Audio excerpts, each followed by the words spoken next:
Am I audible, ma'am? Hello. Good evening. Good evening, ma'am. Ma'am, can you listen?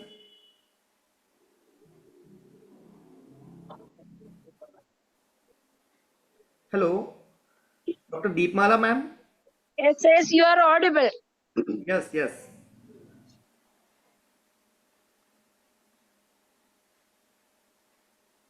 Yes, yes, yes, sir. आपकी आवाज आ रही है. Hello. Yes, ma'am. क्या मुझे सुन पा रहे हैं आप? Yes. Actually, I am not the host.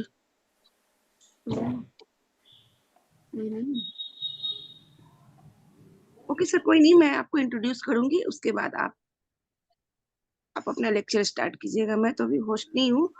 I think I pH. Ma'am, can I able to share the screen? Sorry, sir, I am not the host. You are not able to share your screen. Wait a minute, sir. Okay. Actually, host. I am not the host.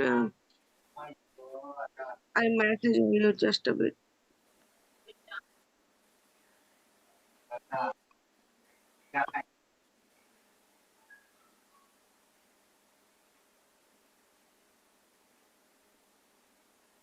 Okay okay Deepmala ji, आप introduce करो. Yes. हाँ, मैं introduce कर रही हूँ ma'am. आप doctor Neeraj Jain को host बना दे. Made him co-host. I Yes. couldn't make him because I am also co-host, no? Yes, yes, ma'am. You are also co-host. You are not Okay, the. okay. Dr. Anil will do that. You can start now. Okay. Okay, ma'am. I'll start. नमस्कार, मैं doctor दीपमाला IPH द्वारा प्रायोजित निरंतर प्रतिदिन अंतर्राष्ट्रीय webinar forum का 619वें दिवस में आप सभी का स्वागत करती हूँ. आज के इस वेबिनार को शुरू करने से पहले हम सभी लोग 1 मिनट का साइलेंट प्रेयर करेंगे. Now I am the host. Wait a minute sir, I will make you host.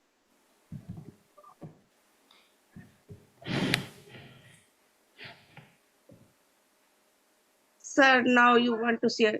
Yes, sir. Now you can share your screen. You are the host now. Okay.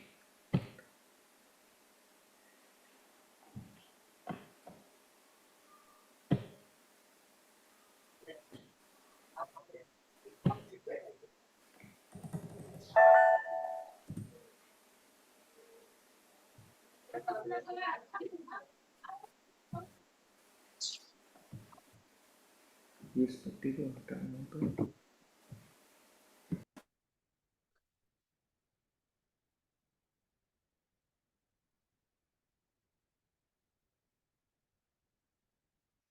Okay, आज के हमारे guest speaker हैं doctor Neeraj Jain sir. का मैं एक छोटा सा intro दे रही हूँ. डॉक्टर नीरज जैन ने एमडी किया है साइकेट्री से. इन्होंने पीएचडी भी किया है. इनके एडिशनल क्वालिफिकेशंस हैं diploma in nutrition and health education, इन्होंने यूनिव से किया है.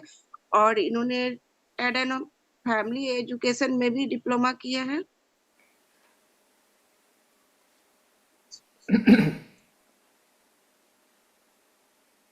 ये वर्तमान में एचओडी है department of human anatomy, Nutan homeopathic medical college and hospital, Gujarat के. इनका टीचिंग एक्सपीरियंस है. Just a minute.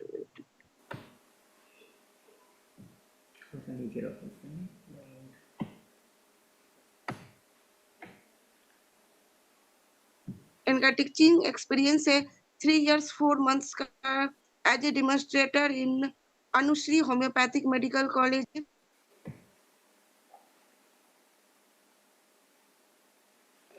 वैसे ही रखो, बड़ी वाली ग्रिड ठीक है.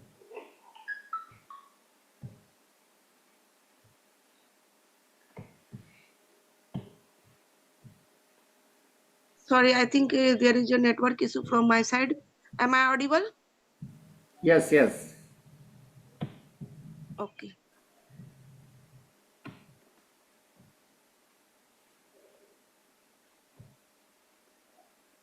सर का total experience as a reader associate professor है 3 + 4 years 5 years 6 months 24 days का प्रोफेसर एंड HOD है Mahatma Gandhi homoeopathic medical college Jabalpur के, प्रोफेसर है HOD है नूतन होम्योपैथिक मेडिकल कॉलेज के। इनके अदर प्रोफेशनल एक्सपीरियंस है, work as a CCH inspector for inspection of different colleges in of India. ये editorial board member के भी एज अपॉइंटेड है इन HBRP पब्लिकेशंस के हैं, रिसर्च एंड रिव्यू है इनके बहुत सारे। न्यूनेटल पेडियाट्रिक्स नर्सिंग पे भी इन्होंने रिसर्च एंड रिव्यू दिए, इनके जर्नल्स भी पब्लिश हुए हैं, इनके बहुत सारे जर्नल्स भी हैं जो इन्होंने पब्लिश करवाए हैं। ऐसे तो बहुत सारे इन्होंने सर ने नेशनल और इंटरनेशनल आर्टिकल्स भी पब्लिश करवाए हैं, इनके आर्टिकल्स भी पब्लिश हो चुके हैं और रिसर्च भी है काफी इन्होंने किए हैं। एक्चुअली सर के बहुत सारे, इनका बायोडाटा काफी लंबा चौड़ा है, अगर मैं एक एक बताने जाऊंगी तो काफी टाइम निकल जाएंगे। तो कोई नहीं, सर ने बहुत सारे पेपर्स प्रेजेंट किए। आज का इनका टॉपिक है परीक्षा पत्रों और पाठ योजना की तैयारी के लिए ब्लूम्स टेक्नोलॉजी का उपाय। सो डॉक्टर नीरज सर, आपका IFPH मंच पे बहुत बहुत स्वागत है। Over to you sir. Thank you ma'am. सबसे पहले तो international forum for promoting homeopathy के इस 619th वेबिनार में मुझे बुलाने के लिए मैं doctor shiny sir and other dignitaries का दिल से धन्यवाद करना चाहूँगा। आज के इस वेबिनार का मेन टॉपिक जो है वो है Bloom's taxonomy and usefulness of Bloom's taxonomy in different platform as mentioned in CBDC, competency based dynamic curriculum. So basically this webinar is most important or most valuable for the teachers. Physicians or practitioners are not very much important for this webinar. So but knowledge purpose से उनके लिए भी ये कहीं ना कहीं थोड़ा सा उपयोगी साबित हो सकता है। तो इस चीज को हम शुरू करने से पहले एक बार सभी से पूछना चाहूंगा कि क्या आप मुझे और मेरी स्क्रीन का सही से आकलन कर पा रहे हैं? विजिबल है मेरी screen? Yes, yes sir, your screen is visible. Okay. Yes sir, your screen is visible. But actually there is problem from my side. I think I'm not the host, so that's why no मैं किसी को problem. Enter नहीं कर पाऊंगी। Let's begin. आपकी screen पे, क्योंकि आप हाँ, यस आप इंटर कर दीजिएगा। Okay. So first of all Bloom's taxonomy क्या है, इस चीज को समझना सबसे पहले बहुत जरूरी है और इसकी उपयोगिता जो है वह BHMS सिलेबस में किस प्रकार से होगी, इस चीज को हमें समझना होगा। सो ब्लूम्स टैक्सोनॉमी को जानने से पहले हम टैक्सोनॉमी वर्ड का अगर यहाँ विश्लेषण करें तो सबसे पहले एक लाइन में उसकी डेफिनेशन को हम समझें तो ये कहता है कि scientific process of arranging this things into group, मतलब वस्तुओं के वर्गीकरण करने की जो वैज्ञानिक प्रक्रिया है उस प्रक्रिया का नाम होता है टैक्सोनॉमी, अर्थात वर्गीकरण विज्ञान। अब ये ब्लूम्स टैक्सोनॉमी को ब्लूम्स शब्द से क्यों यहाँ पर संबोधित किया जा रहा है, इस चीज को समझने के लिए यहाँ पर कहा गया है कि Bloom's taxonomy is classification of different object and skill that educators set for their students.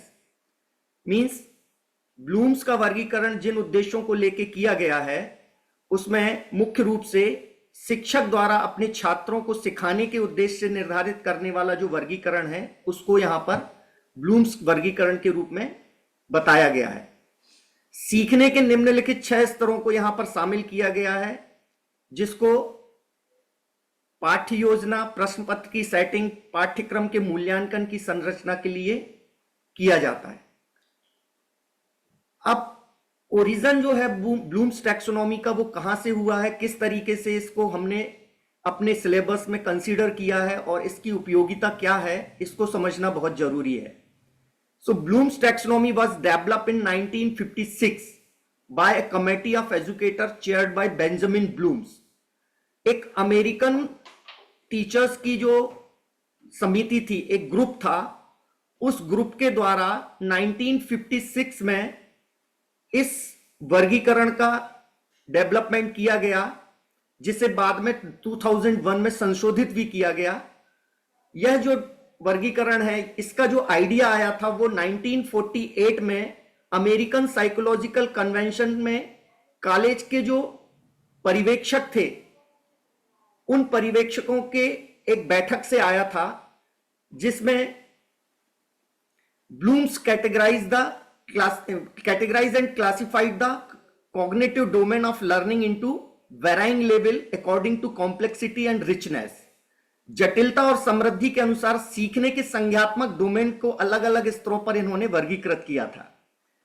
अब बेसिकली यहां पर जो ब्लूम्स टैक्सोनॉमी है, ब्लूम्स का जो वर्गीकरण है, ब्लूम्स नाम के जो एकेडमिशियन थे, टीचर्स थे, उनकी अध्यक्षता में इस समिति का उपयोग, समिति बनी थी। उन्होंने इस पूरे के पूरे वर्गीकरण को, इस क्लासिफिकेशन को इंप्लीमेंट किया था, और उन्होंने इस इंप्लीमेंटेशन में बच्चों के पूर्ण रूप से विकास की जो थिंकिंग है, उस थिंकिंग को, स्टूडेंट की थिंकिंग को से 6 लेवल में डिवाइड किया है, 6 लेवल में बांटा है। उसकी कंपिटेंसी, स्टूडेंट की कंपिटेंसी के आधार पर इन 6 लेवलों को अलग अलग लेवल के रूप में, लेवल 1, लेवल 2, लेवल 3, लेवल 4 और अप टू 6 तक इन्होंने इस तरीके से उसको वर्गीकृत किया हुआ है। इन लेवल से हम स्टूडेंट की प्रोग्रेस, उसके दिमाग में क्या चल रहा है, वो किस लेवल पर एग्जिस्ट कर रहा है, इस चीज को समझने का प्रयास करने के लिए इस टैक्सोनॉमी का उपयोग किया जाता है। That means we can assess the progress of student competency. बच्चों की या विद्यार्थियों की कंपिटेंसी, उनकी क्षमता, बौद्धिक क्षमता, उनके डेवलपमेंट को समझने के ये डिफरेंट लेवल हैं, स्तर हैं। इन स्तरों में जो सबसे पहला लेवल आता है वो होता है रिमेंबरिंग। बच्चा जो है, स्टूडेंट जो है, अपनी पुरानी किसी याददाश्त के माध्यम से, दीर्घकालिक स्मृति से प्रासंगिक ज्ञान को पुनः प्राप्त करता है, पहचानता है या याद रखता है। हिंदी में अगर हम बोले तो इस तरीके से उसको याददाश्त कह सकते हैं कि लॉन्ग टर्म मेमोरी में जो चीजें उसने सीखी हैं, उस मेमोरी से उस चीज को वापस से रिकॉल करना, वापस से उसे पहचानना, याद रखना, इसको हम रिमेंबरिंग के लेवल पे रख रहे हैं, और ये ब्लूम्स टैक्सोनॉमी का पहला लेवल है। दूसरे लेवल में यहां पर अंडरस्टैंडिंग को लिया गया है। इसका मतलब यहां पर है व्याख्या, समझना, जिसका मतलब उदाहरण, वर्गीकरण, सारांश, अनुमान, तुलना और व्याख्या के माध्यम से मौखिक, लिखित या ग्राफिकल संदेशों के अर्थ का निर्माण करना। स्टूडेंट्स, ये बेसिकली जितने भी लेवल यहां पर ब्लूम्स ने दिए हुए हैं, जो 6 अलग अलग स्तर ब्लूम्स ने यहां पे बताए हुए हैं, इन 6 के 6 स्तरों से हम क्लासरूम में उपस्थित जो बच्चे हैं, उन बच्चों की बौद्धिक क्षमता के आधार पर उनके वर्गीकरण करते हैं, उनका ग्रुप डिसाइड करते हैं कि बच्चे का स्तर अभी किस लेवल पर है। और इस पूरे के पूरे टैक्सोनॉमी को, इस पूरे के पूरे वर्गीकरण को जो सीबीडीसी का सिलेबस, बीएचएमएस के सिलेबस में अभी लागू किया गया है, उसमें हम इसको इंप्लीमेंट कर रहे हैं। और उसके आधार पर हम 100 बच्चे की अगर क्लास है या 60 कैपेसिटी की अगर क्लास है, तो हर बच्चे का जो बौद्धिक स्तर है वो इस 6 लेवल में से किस लेवल पर बिलोंग कर रहा है, किस लेवल पर स्थिर है, इस चीज को पहचानने का प्रयास करते हैं। तो इसमें जो 3rd नंबर का लेवल आता है वो है अप्लाइंग, कैरिंग आउट और using a procedure for executing और इंप्लीमेंटिंग। दैट मीन्स लागू करना। अप्लाइंग मीन्स लागू करना। बच्चे ने जो चीज सीखी हुई है, जो चीज उसने 2 लेवल में, रिमेंबरिंग और अंडरस्टैंडिंग के बाद जो नेक्स्ट लेवल आता है, next higher level of progress और next higher level of competency, उस लेवल को यहां बोल रहे हैं अप्लाइंग। मतलब याद करने के बाद उसने उस चीज को समझा, समझने के बाद वो उसको अगर अप्लाई करने में सक्षम है, उस चीज को वो अप्लाई कर पा रहा है क्लासरूम में, तो वो है उसका 3rd लेवल होगा। मतलब बच्चा जो है पहले और दूसरे लेवल से ऊपर उठकर तीसरे लेवल पर आ जाता है, जिसको हम अप्लाइंग की कैटेगरी में रख रहे हैं, जो ब्लूम्स द्वारा दिए गए लेवल का 3rd पॉइंट है। इसके बाद नेक्स्ट जो लेवल है, next higher level of Bloom's taxonomy, that is analyzing, which means breaking material into constitute parts, determining how the parts relate to one another and to an overall structure or purpose through differentiating, organizing and attributing. Analysing word का meaning ही हिंदी में निकल के आता है विश्लेषण करना, किसी चीज की व्याख्या करना, किसी चीज को एलोबरेट करना। तो जब बच्चे की बौद्धिक क्षमता इस लेवल पर आ जाए कि जो उसने याद की हुई चीज है, अंडरस्टैंड की हुई चीज है, उस चीज से वो नई चीजों को विश्लेषित कर सके या उस चीज का विश्लेषण कर सके। जैसे यहां पे इसकी अगर हिंदी में परिभाषा को समझें तो सामग्री को घटक भागों में तोड़ना, यह निर्धारित करना कि भाग एक दूसरे से कैसे संबंधित हैं। दो टॉपिक हैं, किसी भी सब्जेक्ट के दो टॉपिक को आपस में कोरिलेट करते हुए उनको आपस में जोड़ के पढ़ना, उसका विश्लेषण करना, इस कैटेगरी में इस लेवल पर लाया करता है जो बच्चे की बौद्धिक क्षमता के विकास को प्रदर्शित कर रहा है। फोर्थ लेवल में इसको यहां पर रखा गया है। Fifth level of Bloom's taxonomy जो है वो है evaluating, making judgment based on the criteria and standard thought through checking and critiquing. So मूल्यांकन इसका मतलब है एवेल्युएशन एंड मूल्यांकन, जांच एवं आलोचना के माध्यम से मानदंडों और मानक के आधार पर निर्णय लेना। जब बच्चे में एनालाइज करने का क्षमता विकसित हो जाता है, फोर्थ लेवल पर अगर बच्चे का स्तर पहुंच जाता है, तो उसके बाद उन चीजों को एवेल्युएट करने का जो नेक्स्ट माध्यम है, नेक्स्ट लेवल है, उस लेवल के आधार पर हम ब्लूम्स टैक्सोनॉमी में फिफ्थ लेवल को डिफरेंशिएट कर रहे हैं। एंड लास्ट जो यहां पर लेवल आएगा दैट मींस क्रिएटिंग, किसी चीज को बनाना। इन चारों पांचों लेवल से होते हुए बच्चे का स्तर जब आखिरी लेवल की तरफ मूव करेगा तो वहां पर वह कुछ नया कंस्ट्रक्ट करने का विचार अपने मन में रखता है, या उसका जो बौद्धिक विकास है वो इस तरीके से बन जाता है कि वहां पर वह नई चीजों का डेवलपमेंट कर सकता है।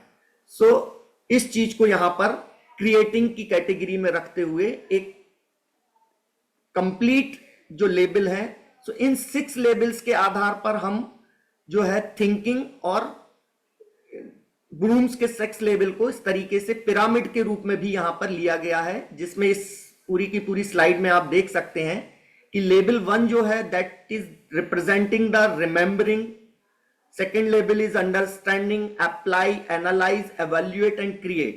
So all these 6 labels basically categorized in Bloom's taxonomy with different tasks. अलग अलग टास्क के रूप में यहां पर इन लेबल्स को कैटेगराइज किया गया है, जो कहीं ना कहीं students as well as teachers, ये Bloom's taxonomy not only useful for students, it is also useful for the teachers level.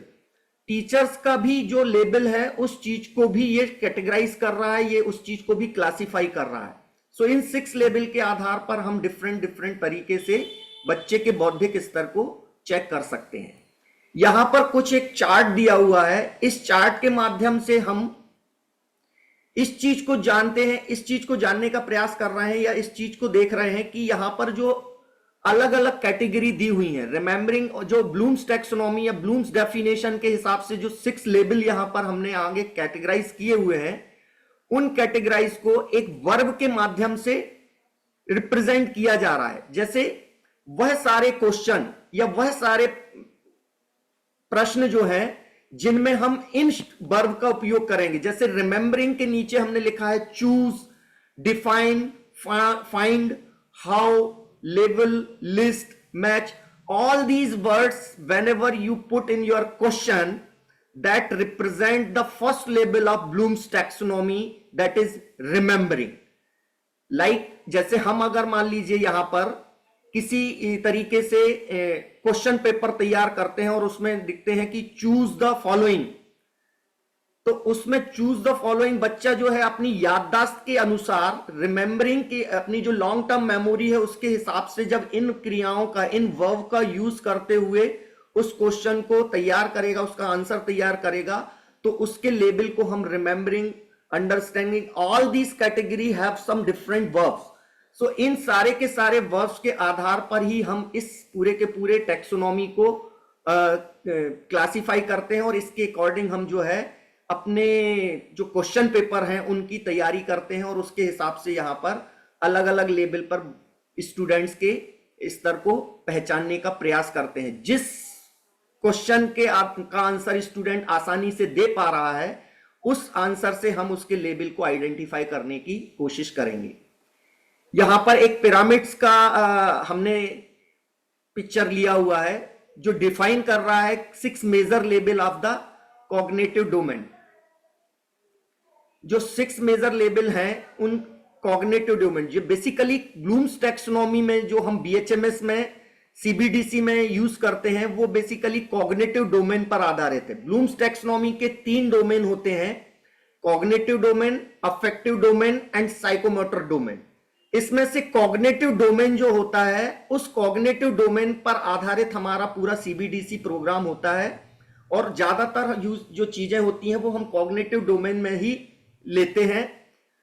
पुरानी अगर हम इसकी थ्योरी को देखेंगे तो एक स्लाइड यहां पीछे की तरफ हम देते हैं, दिस कॉग्निटिव डोमेन जो था उसमें जो ओरिजिनल डोमेन था उसके ये पहले 6 क्राइटेरिया दिए गए थे, जिसमें जो नॉलेज है नीचे से ऊपर की तरफ अगर हम देखेंगे तो knowledge, comprehension, application, analyzing, synthesis and evaluation, these are the original domain. जो कॉग्निटिव डोमेन था ब्लूम्स टैक्सोनॉमी का उसके ये 6 पहले के पुराने क्राइटेरिया थे जिसे बाद में बदल के न्यू डोमेन में कन्वर्ट कर दिया गया और उसके अकॉर्डिंग उसको अलग नाम से, नॉलेज को उन्होंने रिमेंबरिंग शब्द से रिप्रेजेंट किया, कंप्रीहेंशन को उन्होंने अंडरस्टैंडिंग के लेवल से समझाने का प्रयास किया, application means applying, analysing means analysis means analysing, synthesis को यहां पर उन्होंने क्रिएटिंग के रूप में लिया है और एवेल्युएशन को इन्होंने एवेल्युएटिंग के रूप में डिफाइन किया हुआ है। तो पुराने जो ओरिजिनल डोमेन था उस ओरिजिनल डोमेन को इन्होंने न्यू डोमेन में कन्वर्ट करते हुए आज के हिसाब से ब्लूम्स टैक्सोनॉमी को रिवाइज किया हुआ है। यहां पर ये डायग्राम भी उसी चीज को जो पहले हमने 6 क्राइटेरिया समझे उन्हीं 6 क्राइटेरिया की अलग अलग व्याख्या कर रहा है। इसके आधार पर हम जो है बच्चे के बौद्धिक स्तर को या बच्चे के प्रेजेंट लेवल को समझ, प्रेजेंट कंपिटेंसी क्या है, उसकी अभी की वर्तमान की क्षमता क्या है उसको चेक करने का प्रयास करते हैं। नेक्स्ट जो यहां पर हम बता रहे हैं कि educator can be Bloom's taxonomy to encourage the higher order thought in their students. अगर हिंदी में हम इसको समझें तो इसमें आप पढ़ेंगे कि शिक्षक ब्लूम्स वर्गीकरण का उपयोग निम्न प्रकार से कर सकते हैं। पहला किस चीज के लिए कर रहे हैं, तो अपने छात्रों में उच्च क्रम की सोच को प्रोत्साहित करने के लिए। बच्चा अगर एक लेवल पे स्थिर है तो उसको आगे के लेवल पर ले जाने के लिए हमें उसको ब्लूम्स टैक्सोनॉमी के हायर लेवल की व्याख्या के अकॉर्डिंग बढ़ाने के लिए प्रोत्साहित करना है। अगर वो रिमेंबरिंग चीजों को याद रख पा रहा है, रट के याद रख रहा है, तो उसको अंडरस्टैंडिंग और अप्लाइंग और एनालाइजिंग के लेवल पर ले जाने के लिए उसको प्रोत्साहित करना, यह मेन उद्देश्य हो सकता है। मापने योग्य क्रियाओं का उपयोग करके सीखने के उद्देश्य बनाने के लिए भी इसका उपयोग किया जाता है। जो ब्लूम्स टैक्सोनॉमी है उसमें हम उसको किसी भी तरीके से चीजों को एनालाइज करना, मापना और उनको उपयोग करने को सिखाने के लिए भी करते हैं। छात्रों को प्राथमिक से लेकर अधिक जटिल संज्ञात्मक क्षमताओं का मार्गदर्शन करने, जो बेसिक नॉलेज ऑफ एजुकेशन है उस नॉलेज ऑफ एजुकेशन के अलावा उस नॉलेज का उपयोग अदर चीजों में करना है अगर, तो उसको करने के लिए मतलब प्राथमिक लेवल के स्तर से लेकर जटिल संज्ञात्मक क्षमताओं तक ले जाने के लिए भी उसको प्रोत्साहित करने के लिए हम ब्लूम्स टैक्सोनॉमी के अलग अलग लेवल को उपयोग करते हैं। और लास्ट में यहां पर इसके उपयोग को इस तरीके से और समझा जा सकता है कि मूल्यांकन प्रक्रिया के दौरान विशिष्ट कौशल के लिए संकेत देने के लिए मुख्य वाक्यांशों का उपयोग करने में, मतलब जो असेसमेंट ऑफ स्टूडेंट है, स्टूडेंट की कंपिटेंसी को असेस करने के लिए भी हम इस टैक्सोनॉमी, ये टीचर के लिए है, ये बच्चे के लिए नहीं है। ये लास्ट वाला पॉइंट कि मूल्यांकन प्रक्रिया के दौरान जो है उसके कौशल को हम कैसे और अधिक उपयोगी बनाएं, इस चीज को समझाने के लिए भी यहां पर ब्लूम्स टैक्सोनॉमी का उपयोग कर सकते हैं। ऑब्जेक्ट ऑफ ब्लूम्स टैक्सोनॉमी क्या हो सकता है? सो ब्लूम्स टैक्सोनॉमी जो है वो शिक्षकों को सीखने और मूल्यांकन के तरीके पर चर्चा और आदान प्रदान करने के लिए एक आम भाषा प्रदान करने के लिए विकसित किया गया था। मतलब यहां पर स्टूडेंट की क्षमता के अलावा टीचर्स के लिए भी यहां पे लिया गया है कि ब्लूम्स टैक्सोनॉमी को शिक्षकों को सिखाने, सीखने और मूल्यांकन के तरीकों पर चर्चा और आदान प्रदान करने के लिए, अगर इंग्लिश में अगर इसकी डेफिनेशन को समझें तो Bloom's taxonomy was developed to provide a common language for teacher to discuss and exchange learning and assessment method. So इस तरीके से इस ब्लूम्स टैक्सोनॉमी को 3 डोमेन में हमने यहां पे रखा हुआ है, जो हम पहले भी आपके साथ डिस्कस किए हैं कि cognitive, affective and psychomotor. Cognitive domain जो होता है that focus on intellect and knowledge, बच्चे का इंटेलेक्ट और नॉलेज, ज्ञान और उसकी क्षमता जो है, बौद्धिक क्षमता जो है, उसके आधार पर हम कॉग्निटिव डोमेन डिसाइड करते हैं। यही डोमेन जो है जो हमारे सीबीडीसी में उपयोग हो रहा है। बाकी के जो 2 डोमेन है affective and psychomotors, affective domain basically focus on the emotions, value and attitude, but psychomotor domain जो है that focus on motor skill development.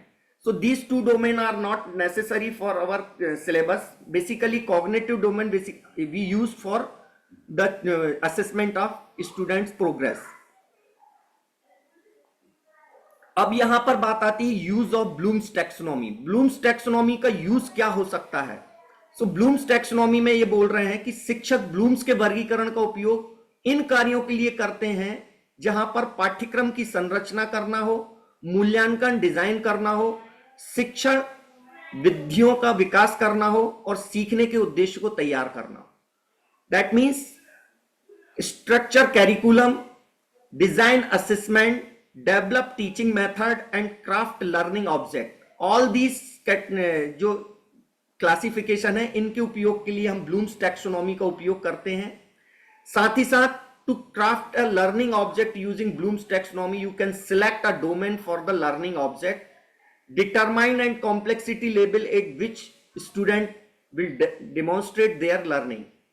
So Bloom's के वर्गीकरण का उपयोग करके सीखने का उद्देश्य तैयार करने के लिए हम ये कह सकते हैं कि सीखने के उद्देश्य के लिए डोमेन का चयन करना है, जटिलता का स्तर निर्धारित करना है, जिस पर छात्र अपनी शिक्षा का प्रदर्शन करके एक क्रिया का चयन करके डोमेन के स्तर को संरेखित कर सके। यहां पर ब्लूम्स जो है इस विश्वास पर आधारित है कि शिक्षार्थियों को विश्लेषण और मूल्यांकन जैसे अधिक जटिल प्रकार की सोच की ओर आगे बढ़ने से पहले किसी दिए गए विषय के बारे में बुनियादी और मूलभूत ज्ञान सीखना शुरू करना चाहिए। बेसिकली यहां पर ब्लूम्स के ढांचे को अक्सर एक पिरामिड के रूप में प्रस्तुत किया जाता है। ठीक है, मास्लो की जो नीड ऑफ मास्लो जो है उनकी जो एक थ्योरी थी नीड ऑफ एर्ची, जिसके हिसाब से कहा गया था कि उच्च स्तर की सोच का प्रयास केवल तभी किया जा सकता है जब निचले स्तर पर महारत हासिल हो। दैट मीन्स अगर बच्चे का विकास निचले स्तर का कंप्लीट हो चुका है तभी हम बच्चे को ऊंचे के स्तर की तरफ ले जा सकते हैं। ब्लूम्स टैक्सोनॉमी भी इसी थ्योरी पर आधारित है, जिसमें हम नीचे के लेवल, अगर रिमेंबरिंग और अंडरस्टैंडिंग वाले लेवल पर बच्चा एग्जिस्ट कर रहा है तो हम उसको आगे के लेवल की ओर प्रमोट कर सकते हैं, लेकिन आगे के लेवल पर तब तक हम प्रमोट नहीं करेंगे जब तक कि बच्चे के निचले स्तर जो है पूरी तरह से कंप्लीट नहीं हो जाते। उसके रिमेंबरिंग की प्रोसेस, उसके अंडरस्टैंडिंग की प्रोसेस जब तक पूरी नहीं होती है तब तक हम स्टूडेंट्स को ऊंचे लेवल की तरफ मूव कराने नहीं करा सकते, क्योंकि वह उसके बौद्धिक क्षमता से बहुत ऊपर है। सो इस तरीके से ये जो है स्ट्रक्चर को अलग अलग लेवल पर यहाँ पे वही सारे 6 स्ट्रक्चर पुनः दिखाए गए हैं। अब हम बात करते हैं कि इस ब्लूम्स टैक्सोनॉमी को हम अपने लेसन प्लान तैयार करने में, एवेल्युएशन ऑफ जो है बच्चे का असेसमेंट, उसको करने में किस तरीके से उपयोग कर सकते हैं। तो जो लेसन प्लान है ब्लूम्स टैक्सोनॉमी में, उसको हम किस तरीके से यूज कर रहे हैं। तो जो बीएचएमएस कैरिकुलम है, इस बीएचएमएस के कैरिकुलम जो सीबीडीसी के रूप में हमारे लिए दिया गया है एनसीएच के द्वारा, कंपिटेंसी बेस्ड डायनेमिक कैरिकुलम जो है, उसमें लेसन प्लान तैयार करते समय हमें सीबीडीसी में स्पेसिफिक कंटीजेंसी दी हुई है। हर टॉपिक को, किसी भी विषय के टॉपिक को टाइम ड्यूरेशन के अकॉर्डिंग डिवाइड किया गया है, उस टाइम ड्यूरेशन के अकॉर्डिंग हमें उस टॉपिक को दिए गए समय में पूरा करना है। तो जो लेसन प्लान का जो मेथड होगा, लेसन प्लान जो बनाना है, लेसन प्लान जो हमें प्रिपेयर करना है, उस लेसन प्लान को इस तरीके से यहां पर हमारी स्लाइड्स में दिख रहा है कि अगर हम लेसन प्लान तैयार करते हैं, उसमें हमें टॉपिक में ये पूरा का पूरा एक फॉर्मेट बना के रखा हुआ है, उसमें हमें डोमेन दिखाना है। पहले लेसन प्लान किस सब्जेक्ट से रिलेट कर रहा है, उसका टॉपिक कौन सा है वो देखना है। डोमेन हमारा कॉग्निटिव डोमेन होगा। लेसन प्लान नंबर हमें यहां पे देना है जो ऑलरेडी सीबीडीसी में मेंशन्ड है अकॉर्डिंग टू सब्जेक्ट। अलग अलग सब्जेक्ट में उसका लेसन प्लान नंबर दिया हुआ है। डेट्स हमें डालनी है, चैप्टर किस चैप्टर से वो टॉपिक लिया गया है, whether it belongs to histology, embryology और एनाटॉमी के डिफरेंट अलग अलग वॉल्यूम। ठीक है, number of student present in that lecture, number of faculty, name of faculty who take the lecture, जो फैकल्टी लेक्चर ले रही है। फिर उसके बाद टॉपिक जो आप ले रहे हैं, हिस्टोलॉजी में अगर कोई टॉपिक आप ले रहे हैं तो वो टॉपिक का नाम क्या होगा। सो this is the basic framework और फ्रेम फॉर्मेट जिस पर हम अपने इस ब्लूम टैक्सोनॉमी को फॉलो करेंगे। नाउ इसमें आप देखेंगे कि कुछ हेडिंग्स दी हुई हैं, जैसे कि set the induction. Induction set करना मतलब वहां पे आपको टास्क लेके चलना है कि किस टास्क के साथ आप इस लेक्चर को कंडक्ट कर रहे हैं। ठीक है ना। एंट्री बिहेवियर क्या होगा वो चीज आप देखेंगे कि जब आप क्लासरूम में जा रहे हैं तो उस टॉपिक के बारे में बच्चे के बौद्धिक स्तर किस लेवल पे है, बच्चा उस टॉपिक को पहले से सुन के रखे है, पहले से पढ़ के रखे है या नहीं, तो ये आपका एंट्री बिहेवियर हो जाएगा। नाउ स्पेसिफिक कंटीजेंसी जो यहां पे दी हुई है, that already mentioned in CBDC, जो एनसीएच के द्वारा डिसाइडेड सीबीडीसी प्रोग्राम है या कैरिकुलम है, उसमें आपको specific contingency related to particular topic दी हुई है ऑलरेडी। तो उस स्पेसिफिक कंटीजेंसी को आप यहां पर मेंशन करेंगे। स्पेसिफिक कंटीजेंसी का मतलब यह है कि इस पर्टिकुलर टॉपिक से बच्चे के कौन कौन से स्तर तक आप जो है टच करेंगे, आप क्या सिखाने का प्रयास कर रहे हैं क्लासरूम में जाने से पहले, वो टास्क आप लेके क्लासरूम में इंटर हो रहे हैं, वो स्पेसिफिक कंटीजेंसी यहां पर दी हुई है। इसके साथ में आप इसके बाद लर्निंग ऑब्जेक्ट सेट करेंगे, स्पेसिफिक ऑब्जेक्ट सेट करेंगे। तो वो स्पेसिफिक ऑब्जेक्ट भी आप यहां पे डिसाइड करेंगे कि इस टॉपिक को पढ़ाने के बाद, इस टॉपिक को सीखने के बाद बच्चा जो है क्या क्या चीजें जान जाएगा। सो ये तो हुआ बेसिक जो ऑलरेडी सीबीडीसी में मेंशन्ड है। बट इसके बाद आपको जो करना है कि मान लीजिए आप कोई एक टॉपिक लेके आए हैं, जैसे यहां पे हमने ये लिया हुआ है कि आइडेंटिफाई द टिश्यू, मतलब हम टिश्यू का एक हिस्टोलॉजी का टॉपिक था जिसमें हमने बच्चे को टिश्यू पढ़ाने का प्रयास किया। तो वो टिश्यू के लिए सीबीडीसी में 1 घंटे का समय दिया गया है। ऑलरेडी ये फिक्स टाइम पहले से डिसाइड है, जो अथॉरिटी पर्सन है जिन्होंने सीबीडीसी डिजाइन किया हुआ है, उन व्यक्तियों के द्वारा इस टॉपिक के लिए 1 घंटे का समय निर्धारित किया हुआ है।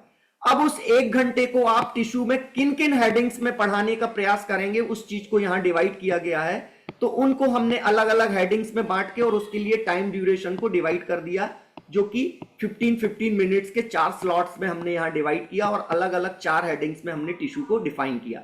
सो इस तरीके से हर टॉपिक, हर सब्जेक्ट के हर टॉपिक को हम according to given time division करेंगे और उस डिवीजन टाइम में हम स्पेसिफिक कंटीजेंसी के साथ में क्लासरूम में टीचर एंटर करेगा।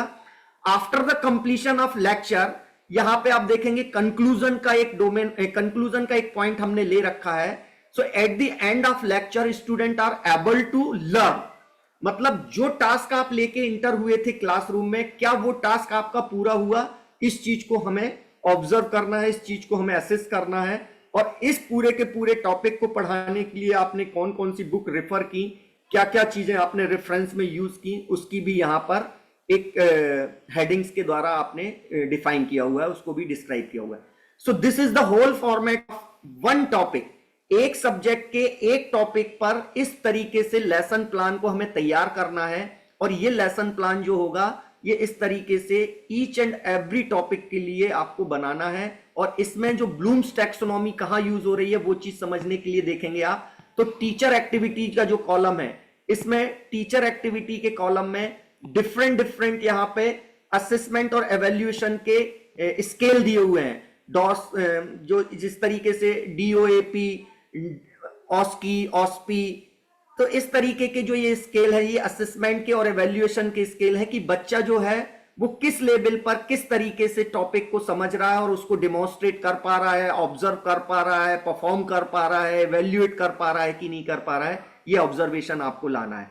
फॉर्मेटिव असेसमेंट का कॉलम यहां पे दिया हुआ है जिसमें आप एमसीक्यू, एसएक्यू, एलएक्यू वगैरह के बारे में भी बात करेंगे और उसके अकॉर्डिंग जो है बच्चे को ये बताने का प्रयास करेंगे कि इसमें से मस्ट नो आंसर कौन सा है, इसमें से डिजायर टू नो कौन सा है, नाइस टू नो कौन सा है, किस टॉपिक के किस हेडिंग को आपको किस लेवल पे पढ़ना है, ये चीज भी वहां पे आप डिफाइन कर सकते हैं। So this is all about the lesson preparation of lesson plan in classroom activity with help of Bloom's taxonomy.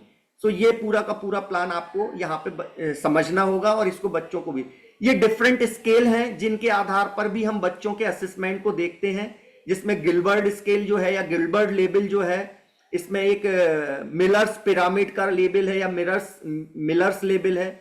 Millers level क्या कह रहा है? मिलर्स लेवल जो है इसके 4 क्राइटेरिया हैं जिसमें हम जब टास्क लेके बच्चे के सामने जाते हैं, क्वेश्चन करते हैं, तो उसमें 4 चीजें हमें चेक करनी है। Know how, show how and does.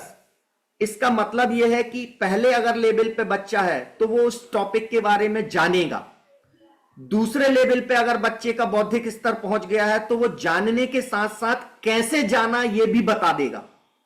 तीसरे लेवल पर अगर है तो जानना और कैसे जाना, उसके साथ साथ वो शो भी कर पाएगा कि कैसे हम इस चीज को डिफाइन कर सकते हैं, डिस्क्राइब कर सकते हैं, तो show how.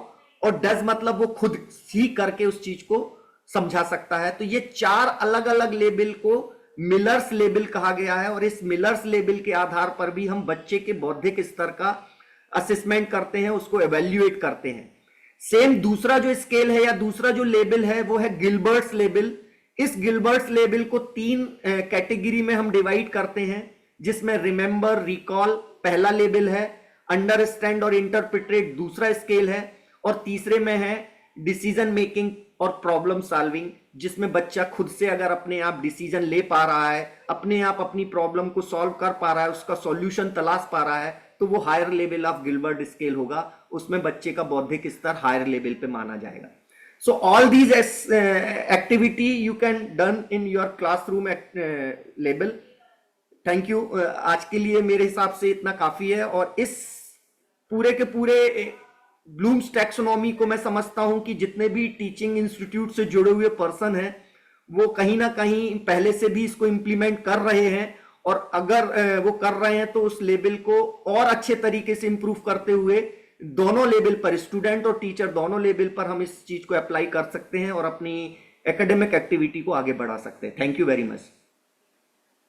Thank you sir, बहुत अच्छे से आपने ब्लूम्स टेक्नोलॉजी को आपने डिफाइन किया। ओके, सो आई थिंक हमारे पास बहुत टाइम अभी है, आपने बहुत जल्दी कर दिया है। ओके, सो मैं ये कहना चाह रहा हूँ, if anyone have any question or any query you can ask me related to Bloom's taxonomy, और किसी का कोई क्वेश्चन हो तो काइंडली आप हैंड रेज भी कर सकते हैं और चैट बॉक्स में भी टाइप कर सकते हैं। ऐसे हमारे पास अभी बहुत टाइम है, हमारे पास 23 मिनट्स बचे हुए हैं, तो हम लोग और भी डिस्कस करें। एक्चुअल में ये जो पूरी की पूरी टैक्सोनॉमी है, इस टैक्सोनॉमी को बहुत शॉर्ट में हमने लिया है। इसमें ऑब्जर्वेशन जो है, एवेल्युएशन और असेसमेंट की बहुत सारी कीज दी हुई हैं सीबीडीसी में, जिनको हम अलग अलग छोटे छोटे उसमें जानते हैं, जिसमें DOAP जिसका मतलब होता है डेमोन्स्ट्रेशन, ऑब्जर्वेशन, असिस्टेंस, परफॉर्मेंस। तो ये जो है, ये इस तरीके के जो शॉर्ट फॉर्म है जो बच्चे के असेसमेंट को एवेल्युएट करने में हेल्प करते हैं, कंपिटेंसी को असेस करने में हेल्प करते हैं। तो उसमें ऑस्की नाम से एक शब्द है, objective structured clinical examination and objective structured practical examination. ये दोनों चीजें जो हैं, ये क्लिनिकल स्टडी, जब बच्चा सेकेंड ईयर के ऊपर चलता है, थर्ड ईयर और फाइनल ईयर का बच्चा जो होता है, तो वहां पे क्लिनिकल क्लास स्टार्ट हो जाती है। तो क्लिनिकल क्लास जब स्टार्ट हो रही हैं ओपीडी आईपीडी ड्यूटी बच्चा जब कर रहा है तो वहां पर जो स्केल है उसके कंपिटेंसी को चेक करने का, तो उसको हम दो स्केल पे देख रहे हैं, ऑस्की और ऑस्पी। तो ऑस्की का जो फुल फॉर्म है OSCE, तो O for objective, S for structured, C for clinical और E for examination. So objective, structured, clinical, examination, और सेम ऑस्पी जो है ऑब्जेक्टिव, स्ट्रक्चर्ड, प्रैक्टिकल एग्जामिनेशन। यहां पर जो है बच्चा जो है या स्टूडेंट जो है वो अपनी अलग अलग लेवल की बौद्धिक क्षमता को इन दो स्केल के माध्यम से प्रदर्शित करेगा। तो वो चीज भी आपको यहां पे लेके चलना है। इसके अलावा जो है जो थ्योरी क्लासेस होती हैं, स्पेशली जो first year domain, first year जो है बच्चे के लिए, तो वहां पे DOAP करके एक जो है स्केल यूज करते हैं, जिसमें demonstration, observation, assistant and performance, DOAP। तो यहां पर मतलब डिमॉन्स्ट्रेशन मतलब टीचर ने डिमॉन्स्ट्रेट किया किसी टॉपिक को बच्चे के सामने, तो वो D करेगा, मतलब वहां डिमॉन्स्ट्रेशन अकेला हो रहा है। फिर उसके बाद बच्चा जो है ऑब्जर्व कर रहा है उस चीज को, तो वो ऑब्जर्वेशन हो गया। असिस्टेंट मतलब साथ में मिलके वो चीज को असिस्ट कर रहा है। जैसे डिसेक्शन है, एनाटॉमी में डिसेक्शन है, तो पहले टीचर ने उसको डिसेक्शन डिमॉन्स्ट्रेट किया, फिर उसके बाद उसने उसको ऑब्जर्व किया कि कैसे कट लगा रहे हैं, कैसे स्ट्रक्चर को ओपन कर रहे हैं, तो वो ऑब्जर्वेशन में आ गया। फिर उसके बाद साथ में मिलकर उसने असिस्ट किया, तो असिस्टेंस, और फिर परफॉर्मेंस, फिर उसको इंडिविजुअली वो परफॉर्म कर पा रहा है। सो ये 4 लेवल पर हम बच्चे को सिखाने का प्रयास कर रहे हैं। तो जब भी हम क्लासरूम एक्टिविटी करते हैं, लैब एक्टिविटी करते हैं, तो वहां पर हमें इस तरीके के ये छोटे छोटे DOAP, ऑस्की, ऑस्पी और DOPS, इस टाइप के जो स्केल हैं उनको हमें यूज करना है, ताकि बच्चा जो है, हम बच्चे के लेवल को भी समझ पाए कि एट प्रेजेंट बच्चा किस लेवल पे स्टैंड कर रहा है, और वहां से हमें बच्चे को किस तरीके से ऊपर ले जाना है ताकि उसका पूरा का पूरा विकास संभव हो सके। Thank you. बिल्कुल सही सर। सबसे बड़ी बात है कि आपने ये जो भी आप बताया CBDC, अभी इसके बारे में तो टीचर्स को भी बहुत ज्यादा डीपली आई थिंक नॉलेज लेना चाहिए, क्योंकि अभी ये रिसेंट का ही ये ट्रेनिंग चल यस ही रहा ऑफ कोर्स। तो ये कॉम्पिटेंसी बेस्ड डायनेमिक कैरिकुलम जो है, ये कॉम्पिटेंसी बेस्ड डायनेमिक कैरिकुलम अभी सिर्फ 2 साल के लिए ही बनाया है NCH के द्वारा, फर्स्ट ईयर और सेकेंड ईयर। अभी थर्ड ईयर और फाइनल ईयर का कॉम्पिटेंसी बेस्ड डायनेमिक कैरिकुलम तैयार नहीं हुआ है, क्योंकि ये 2022-23 वाले बैच से ही लागू हुआ है। तो जैसे जैसे उस बैच का आगे मूव होता जाएगा, वैसे वैसे ये कॉम्पिटेंसी बेस्ड डायनेमिक कैरिकुलम हर ईयर के लिए तैयार होता जाएगा। तो ये बेसिकली एक जो मॉडर्न एजुकेशन है, मॉडर्न एजुकेशन का फॉर्मेट है जो हमने फॉरेन कंट्री का अडॉप्ट किया हुआ है, जिसमें अलग अलग तरीके से हम सिलेबस को कंप्लीट करना। हमने देखा कि CBDC में अभी जो है पैटर्न को बदल के पीरियोडिक असेसमेंट और टर्मिनल एग्जामिनेशन के रूप में 3 कैटेगरी में बांट दिया है, 3 टर्म में बांट दिया है। तो ये बहुत सारी चीजें हैं जो हमें अभी सीखनी है और हमें उसको इंप्लीमेंटेशन में लाना है, ताकि हम बच्चे की एजुकेशन के साथ प्रॉपर जस्टिस कर सकें। इसी में हमारा ये ब्लूम्स टेक्नोलॉजी बहुत ज्यादा हेल्प करता है। ऑफ कोर्स ये हमारे असेसमेंट के स्केल हैं, चाहे वो ब्लूम्स टैक्सोनॉमी हो, चाहे मिलर पिरामिड हो या मिलर स्केल हो, चाहे गिलबर्ट स्केल हो, इन सारे के सारे जो स्केल हैं, इनसे हम ये पहचान सकते हैं कि हमारा पढ़ाया हुआ बच्चा एट प्रेजेंट किस लेवल पे खड़ा हुआ है और हमें उसके साथ में कितनी मेहनत और करनी है। हम उसके हिसाब से क्लासरूम में से जो पुअर लर्नर हैं, जो मॉडरेट लर्नर हैं और जो गुड लर्नर हैं, उनको कैटेगराइज कर सकते हैं, और पुअर लर्नर को अलग से आइडेंटिफाई करके उन पर स्पेशल फोकस देके उनको भी हम मेन स्ट्रीम में गुड लर्नर की कैटेगरी में लाने का प्रयास कर सकते हैं। सर हमारे पास एक क्वेश्चन आए हैं, can you explain lesson plan? Lesson plan sir, can you explain lesson plan? तो मैंने एक्सप्लेन किया ना लेसन प्लान, मतलब ये लेसन प्लान जो है, एक बार फिर से मैं उस स्लाइड को दिखाने का प्रयास करता हूं। लेसन प्लान जो है वो बेसिकली NCH द्वारा ये कहा गया था कि यस, यहां पर हमने लेसन प्लान का एक फॉर्मेट यहां पे स्लाइड में लगाया हुआ है। इसमें ये एक सिंपल फॉर्मेट है। इस फॉर्मेट में हम ये दिखाने का प्रयास कर रहे हैं कि ये जो लेसन प्लान है, ये CBDC में दिए हुए हर सब्जेक्ट के हर टॉपिक के एक एक चैप्टर को लिया गया है। जैसे मान लीजिए मैं यहां एनाटॉमी विभाग से हूं, तो एनाटॉमी विभाग के हम एक सब्जेक्ट को लेते हैं डाइजेस्टिव सिस्टम, तो डाइजेस्टिव सिस्टम जो है वो चैप्टर का नाम हो जाएगा, ठीक है ना। सब्जेक्ट का नाम हो जाएगा आपका एनाटॉमी, चैप्टर का नाम हो जाएगा डाइजेस्टिव सिस्टम। अब उस डाइजेस्टिव सिस्टम में नीचे दिया है टॉपिक, तो टॉपिक की जो हेडिंग होगी उसमें आपका आ जाएगा स्टमक। तो ये स्टमक, तो मतलब तीनों चीजें आ गई, सब्जेक्ट में आपने एनाटॉमी डाला, चैप्टर में आपने डाइजेस्टिव सिस्टम डाला, उसके बाद टॉपिक में आपने लिखा स्टमक, ठीक है ना। अब उसके बाद यहाँ पे और दूसरी फॉर्मेलिटी है, बच्चा कितने बच्चे अटेंड कर रहे हैं, कौन सी डेट में कर रहे हैं, किस टीचर ने लिया, क्लास क्या है, ये सारी चीजें आप अपने हिसाब से उसमें मेंशन कर दें। फिर इसके बाद यहां पर जो है तीन कैटेगरी, 3 पॉइंट्स दिए हैं। सेट इंडक्शन, मतलब इंडक्शन सेट करना है कि हम क्या थॉट लेके क्लासरूम में जा रहे हैं, क्या इंडक्शन है हमारा कि हमें इस टॉपिक से बच्चे को क्या सिखाने का प्रयास करना है। एंट्री बिहेवियर एक दूसरा हेडिंग दिया हुआ है। तो एंट्री बिहेवियर का मतलब है कि जब आप क्लासरूम में इस टॉपिक को पढ़ाने के लिए जा रहे हैं तो उस समय बच्चा उस टॉपिक को लेके कितना अवेयर है, कितना जानता है, वो एंट्री बिहेवियर है। मतलब आपके उस टॉपिक को पढ़ाने से पहले बच्चे के दिमाग में उस टॉपिक का कितना नॉलेज है, वो उसका एंट्री बिहेवियर होगा, या टीचर उसके बारे में कितना एक्सप्लेन कर रहा है, वो एंट्री बिहेवियर है। फिर स्पेसिफिक कंटीजेंसी जो है उस चीज को यहां पर सीबीडीसी में मेंशन किया हुआ है। सीबीडीसी जब आप खोल के देखेंगे तो सीबीडीसी में ऑलरेडी हर टॉपिक के बारे में स्पेसिफिक कंटीजेंसी पहले से मेंशन है कि इस टॉपिक में आपको ये स्पेसिफिक कंटीजेंसी लेके ही लेक्चर अटेंड करना है या लेक्चर लेना है। तो वो स्पेसिफिक कंटीजेंसी जो होगी वो ऑलरेडी यहां पे वहां से ही आपको कॉपी करनी है कि जो टारगेट आपको सीबीडीसी में मेंशन किया हुआ है वही स्पेसिफिक कंटीजेंसी यहां पे आपको लेके चलना है, ठीक है। इसके बाद यहां पे जो है स्पेसिफिक लर्निंग ऑब्जेक्ट, मतलब ये टॉपिक पढ़ाने के पीछे आपका ऑब्जेक्ट क्या है, क्या चीज लेके आप यहां पे आए हैं, क्या सिखाना चाह रहे हैं आप बच्चे को, वो स्पेसिफिक ऑब्जेक्ट आपका यहां पहले से डिसाइड रहेगा।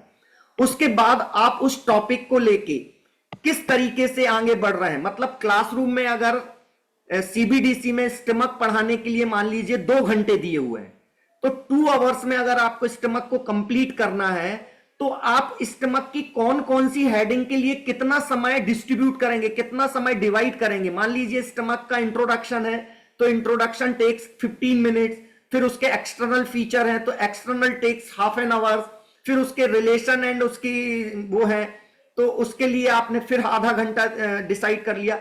तो ऐसे करके 2 घंटे को आप अलग अलग हेडिंग के हिसाब से छोटे छोटे डिवीजन में डिवाइड करेंगे टाइम ड्यूरेशन के अकॉर्डिंग, ताकि बच्चे का कोई भी टॉपिक, कोई भी हेडिंग मिस ना हो और दिए गए समय में आप अपने टॉपिक को पूरा पढ़ा के और बच्चे के लिए जो दी गई स्पेसिफिक कंटीजेंसी है उसको पूरा कर पाए। आखिरी में यहां कंक्लूजन जो लिखना है आपको, तो कंक्लूजन में आपको eight the end of the lecture, जो लेक्चर आपने उस दिन लिया, मान लीजिए स्टमक वाले दिन की ही हम बात करें कि आपने मान लीजिए स्टमक पढ़ाया, स्पेसिफिक कंटीजेंसी में आप जो टास्क लेके गए थे कि हमें ये बच्चे को सिखाना है, तो वो सारी की सारी चीजें आप यहां कंक्लूजन में लिखेंगे कि क्या बच्चा वो जो स्पेसिफिक कंटीजेंसी थी वो जो लेके गए थे उस चीज को सीख पाया कि नहीं सीख पाया, क्या बच्चा उस चीज को वापस से आंसर कर पा रहा है। आप एक शॉर्ट वाइवा वर्सेस टेस्ट भी ले सकते हैं क्लासरूम में after the completion of topic कि हाँ अब बताइए आप ये क्या होता है, स्टमक किस तरीके से पढ़ा आपने, क्या ये रिलेशन है, क्या इसके एक्सटर्नल फीचर है, क्या इसकी ब्लड सप्लाई है, क्या इसका अप्लाइड एनाटॉमी है। सो डिफरेंट हेडिंग्स के बारे में क्वेश्चन करके आप उसके कंक्लूजन को जज कर सकते हैं, असेस कर सकते हैं कि whether students are able to describe the particular organ or tissue through its histological feature और its complete description or not. So ये एक तरीके का, और इसमें साथ में आपने जो ये पूरा टॉपिक पढ़ाने का प्रयास किया उसके लिए कौन कौन सी रेफरेंसेस बुक आपने यूज की है उस चीज को भी आपको अपने लेसन प्लान के इस फॉर्मेट में मेंशन करना होगा। ये एक स्टैंडर्ड फॉर्मेट है जो कि एनसीएच ने मतलब पहले तो इसको उनने नहीं बनाया है, ये बनाया गया है प्राइवेट यूनिवर्सिटी के द्वारा, जो उनके टीचर थे हम लोगों ने। तो इस पूरे के पूरे फॉर्मेट को एनसीएच ने कहा है कि हाँ इट इज गुड। अभी जो इंस्पेक्शन हुए थे उस इंस्पेक्शन में भी उन्होंने कहा कि yes that format show the all thing which you describe in your classroom activity. तो वहां पर जो चीजें हैं वो सारी चीजें एक ही टॉपिक की पूरी एक फॉर्मेट में आ रही हैं, तो इस पूरे के पूरे फॉर्मेट को लेसन प्लान की संज्ञा में हम रख सकते हैं और इस तरीके से आप हर टॉपिक का लेसन प्लान तैयार कर सकते हैं और करना ही पड़ेगा, मतलब आपको, क्योंकि ये जो है जिस तरीके से जो टाइम ड्यूरेशन, प्रैक्टिकल आवर्स अलग दिए हुए हैं, थ्योरी आवर्स अलग दिए हुए हैं, तो उसके अकॉर्डिंग हर टॉपिक के हर सब्जेक्ट के हर टॉपिक के साथ में आपको लेसन प्लान तैयार करना ही पड़ेगा। Any other query please? Sir हम लोग लेसन प्लान करके चलेंगे तभी हमारा सिलेबस टाइम पे कंप्लीट हो पाएगा। यस ऑफ कोर्स, क्योंकि अब जो है पहले जैसा नहीं है, आपको टाइमली अपना सारा डाटा हर टर्म के बाद एनसीएच को भेजना पड़ रहा है स्कैन कॉपी के माध्यम से, तो वहां पे आपको ये दिखाना पड़ेगा कि आपका ये टाइम ड्यूरेशन में इतना टॉपिक जो एनसीएच ने डिसाइड किया था वो कंप्लीट हो गया है। Any other questions? और को कोई क्वेश्चन है? आप चैट बॉक्स में भी टाइप कर सकते हैं और हैंड रेज भी कर सकते हैं।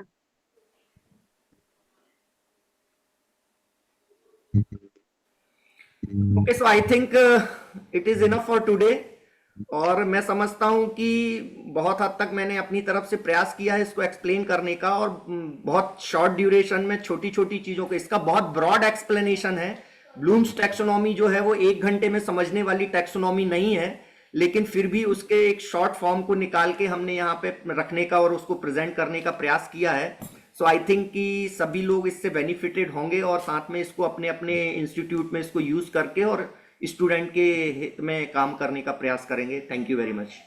बिल्कुल बिल्कुल, थैंक यू सर। अभी भी हमारे पास 10 मिनट्स और भी बचे हैं। Okay, no issue. अगर किसी का कोई क्वेरी है तो you can ask me. So I think इसके बाद इंग्लिश वर्जन वाला अपना वेबिनार का इंग्लिश वर्जन वाला वो होगा। हाँ, एक क्वेश्चन आए हैं सर। क्या ये 3rd ईयर और 4th ईयर में भी कंटिन्यू होगा? यस ऑफ कोर्स, ये 3rd ईयर और 4th ईयर में भी होगा और इसके लिए जो है काम शुरू हो चुका है। एमडी में भी ये इम्प्लीकेबल है, जो सीबीडीसी है प्लस जो ब्लूम्स। देखिए, ये ब्लूम्स टैक्सोनॉमी जो है, ये टैक्सोनॉमी कोई अलग से पार्ट नहीं है, ये ऑलरेडी सीबीडीसी में मर्ज्ड है। बट सीबीडीसी को हमें इंप्लीमेंट करते समय ब्लूम्स टैक्सोनॉमी, मिलर्स पिरामिड या गिलबर्ट्स स्केल को किस तरीके से समझना है और किस तरीके से इंप्लीमेंट करना है, ये चीज हम नहीं समझ पा रहे हैं। बहुत सारे टीचर्स जो है सिर्फ सीबीडीसी को सीबीडीसी मान के ही काम कर रहे हैं, उसमें जो ये must know, desire to know या नाइस टू नो, इनको किस तरीके से इंप्लीमेंट करना है, टॉपिक का डिवीजन किस तरीके से करना है, बच्चे के प्रोग्रेस को असेस किस तरीके से करना है, एवेल्यूएट कैसे करना है, ये चीज वो नहीं कैलकुलेट कर पा रहे हैं। तो उस चीज को समझाने का प्रयास यहां पे किया गया है इस वेबिनार के माध्यम से। तो ये जो इन्होंने क्वेश्चन किया है 3rd और 4th ईयर में ये कंटिन्यू होगा, तो डेफिनेटली 3rd ईयर और 4th ईयर में जो है सीबीडीसी आएगा। सीबीडीसी आएगा तो ब्लूम्स टैक्सोनॉमी और डिफरेंट स्केल ऑटोमेटिकली वहां इंप्लीमेंट होंगे ही होंगे। सबसे पहली बात है कि हमें ये समझना पड़ेगा कि ये टेक्नोलॉजी है क्या।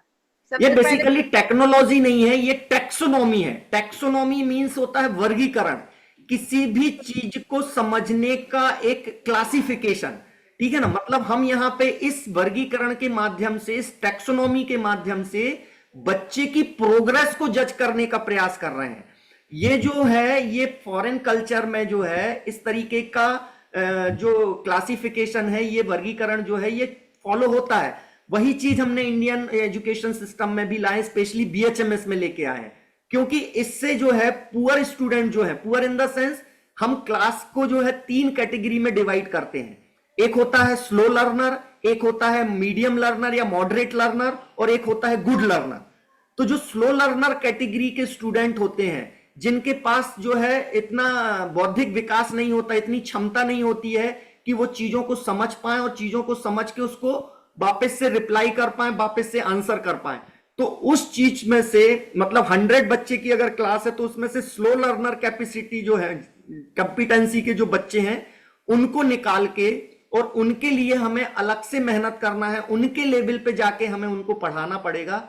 इस चीज को समझाने के लिए इन टैक्सोनॉमी का यूज होता है, इन वर्गीकरण का यूज होता है। उसमें जो हमने ये 6 स्केल बताए हैं, जो ब्लूम्स टैक्सोनॉमी में जो 6 क्राइटेरिया बताए हैं, उन 6 के 6 क्राइटेरिया को हम अलग अलग स्केल पे बच्चे को रखते हुए कि बच्चा अभी किस लेवल पे बिलोंग कर रहा है। अगर बच्चा सिर्फ रिमेंबरिंग L1 लेवल पे है तो L1 लेवल जो होता है बिल्कुल बेसिक लेवल है, तो वहां से हमें बच्चे को ऊपर की तरफ उठाने के लिए क्या प्रयास करने हैं वो हमें डिसाइड करना होगा। बिल्कुल इन सिंपल वे कि छात्रों को व्यक्तिगत जरूरतों को समझाना, छात्रों को उनकी क्षमताओं के अनुसार शिक्षा प्रदान करना और छात्रों की प्रगति की निगरानी और उनकी जरूरत के अनुसार समर्थन प्रदान करना। या ऑफ कोर्स, बिल्कुल, मतलब Am I उनको right, जो sir? है बिल्कुल।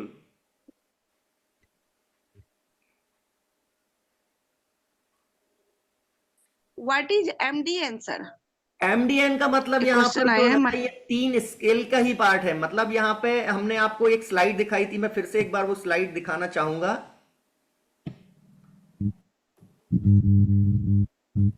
ये MDN, must, M for must know, D for desire to know और N for nice to no.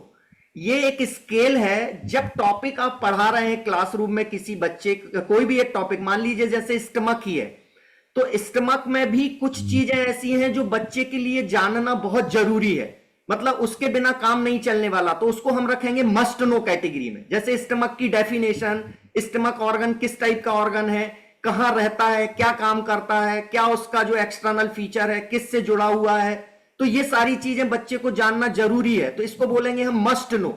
लेकिन डिजायर टू नो क्या है कि मान लीजिए स्टमक के जो रिलेशन है कि स्टमक आगे किससे जुड़ा है, पीछे किससे जुड़ा है, लेटरल में क्या है, मीडियल में क्या है, ठीक है ना। तो ये हो गया उसका डिजायर टू नो कि बच्चा अगर जान रहा है तो ठीक है, नहीं जान रहा है तो जानने का प्रयास करे, ठीक है। तो इसको हम डिजायर टू नो, मतलब जानने की इच्छा रखना, ये डिजायर टू नो। और नाइस टू नो मतलब अगर बच्चा ये जान रहा है तो उसका लेवल और ऊपर हो गया। तो एक ही टॉपिक को हम 3 कैटेगरी में रख रहे हैं। एक टॉपिक का एक वो हिस्सा जो बच्चे के लिए जानना कंपलसरी है, जानना जरूरी है, मस्ट नो है कि वो जाने ही जाने। अगर ये नहीं जान रहा इसका मतलब टीचर के पढ़ाने के तरीके को बदलना जरूरी है, टीचर अपनी टीचिंग को इंप्रूव करे, क्योंकि बच्चा अगर ये चीज नहीं जान रहा है दैट मींस अभी उसकी टीचिंग स्किल उतनी प्रॉपर नहीं है। सो यहां पे मस्ट नो टॉपिक में, हर टॉपिक में ये 3 कैटेगरी आपको खुद से ही बनानी है कि इस टॉपिक का ये वाला हिस्सा मस्ट नो कैटेगरी में आएगा, इसका ये वाला हिस्सा डिजायर टू नो कैटेगरी में आएगा, इसका ये वाला हिस्सा नाइस टू नो कैटेगरी में आएगा, ठीक है। तो इस तरीके से जो एमडीएन जो है, इस एमडीएन कैटेगरी को हम 3 हिस्सों में बांट रहे हैं, must know, desire to know and nice to know. तो ये सर टीचर्स के लिए हुए ना? नहीं, टीचर्स का यूज तो है, साथ ही साथ ये बच्चे के लिए भी है। जब बच्चा एग्जाम देने जा रहा है और अपनी रिवीजन कर रहा है तो उसको ये मालूम होना चाहिए, क्योंकि जब आप सीबीडीसी देखेंगे तो सीबीडीसी में ये चीज क्लियरली मेंशन्ड है कि जो क्वेश्चन पेपर प्रिपेयर होगा उस क्वेश्चन पेपर में लॉन्ग क्वेश्चन उसी चीज से आएंगे जो मस्ट नो कैटेगरी के हैं। मस्ट नो कैटेगरी का जो सिलेबस है उसी से लॉन्ग क्वेश्चन बनेंगे, जो डिजायर टू नो कैटेगरी से है और मस्ट नो उससे शॉर्ट क्वेश्चन बनेंगे, और नाइस टू नो कैटेगरी जो है एक ये एमसीक्यू के लिए यूज होगा। तो एमसीक्यू जैसे मान लीजिए एक पेपर है उसमें 10 एमसीक्यू आने हैं, तो उसमें से 7 एमसीक्यू जो है वो मस्ट नो कैटेगरी वाले टॉपिक से आएंगे, 2 क्वेश्चन जो है वो डिजायर टू नो कैटेगरी वाले क्वेश्चन से आएंगे, और एक क्वेश्चन जो है वो नाइस टू नो कैटेगरी से आएगा।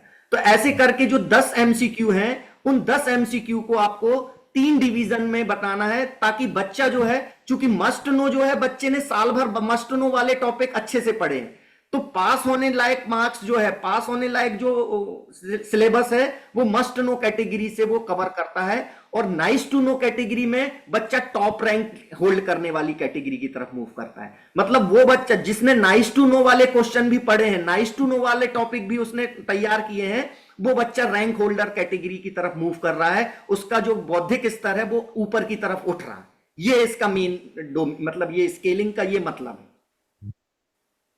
चलिए, बहुत बहुत बहुत बहुत thank you doctor Neeraj Jain ji. Yes sir, thank you very much sir.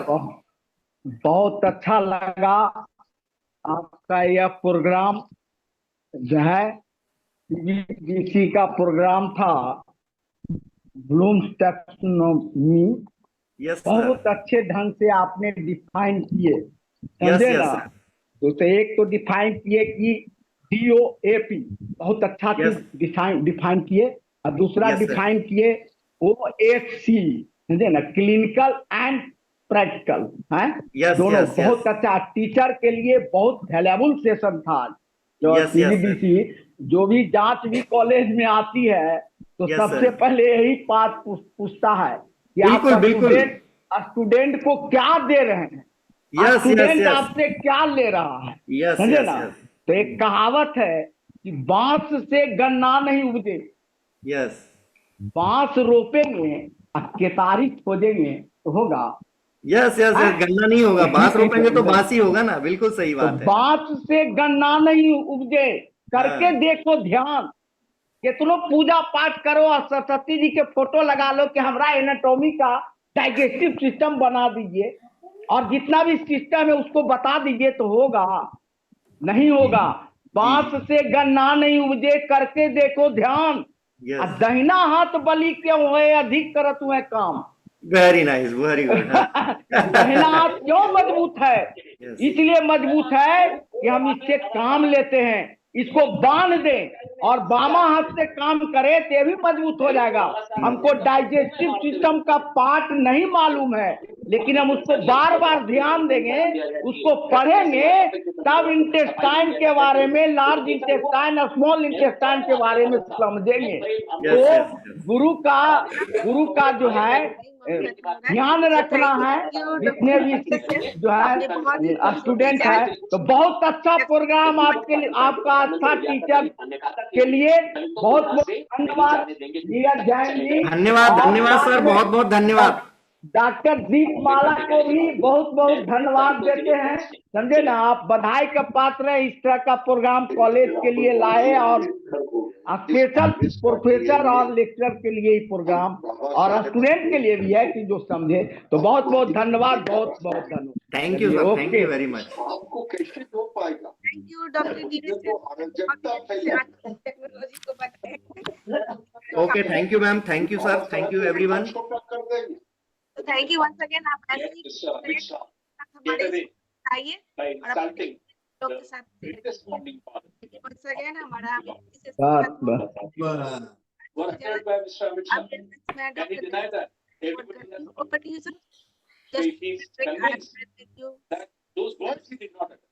Wait a minute.